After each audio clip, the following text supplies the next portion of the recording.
into the studio, and the engineer goes, "No, I don't like that one. Give me another one."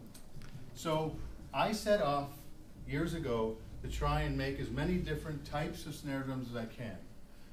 First of all, you can make plied snare drums, like a 10-ply, without reinforcing hoops. We make it out of maple, or do we go horizontal with it, or maybe vertical with it? Maybe X. Should we make it out of birch, maple, cherry? You know, should we put hoops in there? Should we make it solid? Should we make it with a brass ring around the top and around the bottom, call it the edge snare drum? And what do we do in the middle? Do we go this way? Do we go that way? Do we go this way? Or let's make it with just one ring on the top, an eggshell underneath, with a wooden bearing edge in the bottom, so you got cut and guts at the same time. We can do that, or should we put the maple mahogany in the center? Or should we make that out of birch, maple, or cherry? There's all these options that we can do. It's all designed around what your customer wants to hear. You know, I am driven, I'm on a crusade across, I just came off 21 cities in the United States with a big truck and trailer, and we've spread this word, and it was a cool thing to offer the people what they want to hear. Not any of us are the same about our tastes. So then there's the idea of, geez, do we make this, make these out of metals? Like, how about a thick steel, or a thin steel, or stainless steel? Then we're not even talking about diameters and depths. Oh my God.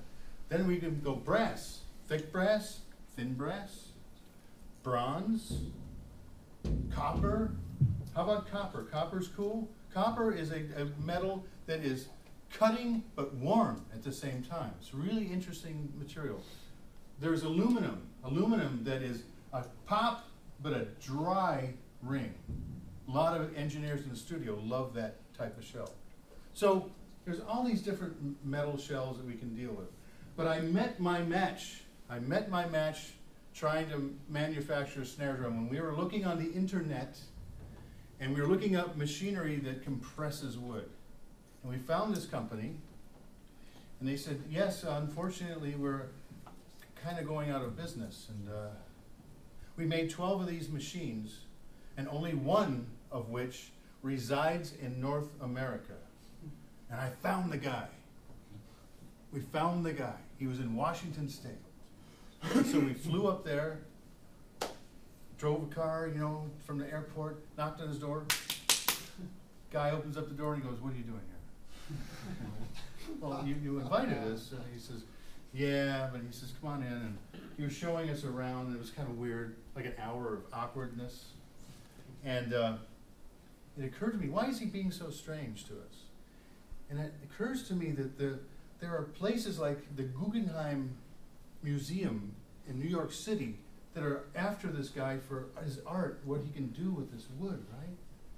The Gary design team in LA want this guy for banisters that they can do and bend around like this with steps going down a staircase. Beautiful work. He's looking at me like, do I want to make a mundane circle for the rest of my frickin' life with this guy? But something I said turned this guy around. He goes, "John, you do know what you're talking about." I said, "Well, yeah, I studied wood, you know." And he goes, I've been steaming a piece of wood for you for 2 days." He said, "Come on in the back." So we go in the back. Here's a steamer box, shaped like this, 12 feet long. What's that, 4 meters? Yeah. And he opened it up, and there was this like nasty shit bubbling underneath it. Just blah, blah, blah. And it's hot. And he opened up this door, and this plume of steam came out. And he pulled out of there an 1.5 inch thick, 6 inch tall, 10 feet long piece of red oak. And he handed it to me. The thing was heavy, steam coming off. I put my knee behind this thing. You know, it's not going anywhere. It's going nowhere. You build houses with stuff like this. I gave it back to him, and he slid it inside this machine, and he did something over here on a computer, and the door came down. You couldn't see the wood, and it started to tick. Tick, tick, tick, tick, tick, tick, tick, tick, tick, tick, tick, tick. What it's doing is it's compressing the wood. 4.5 minutes later, like a microwave, bing, you know, the door opened up. That 10-foot piece of wood he pulled out now is 8 feet. This is a 22-inch bass drum. 24 inches disappeared. I said, "You're a goddamn witch. You know, you can't do that. On God's green earth, you just can't do that. You know, you're a witch." He said, "You want me to bend this thing?" I'm going, "Yeah, let's bend it." So I figured he's gonna put a die on the table, clamp one side, bend it around with a pipe bender or something, and he didn't do that. He clamped it on a table over there, the other end in his hand like this, and he just rolled it up. Do you have that piece? Here's the actual piece. He did this with his hands. With his hands. Once again, on God's green earth, you can't do that. It's impossible. Feel that.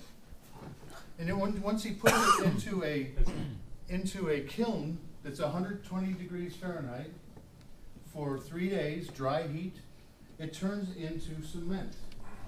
I mean, just it's so hard. It never wants to do what most solid shells want to do, because they bend the wood around, scarf joint, glue it, and it always wants to do that.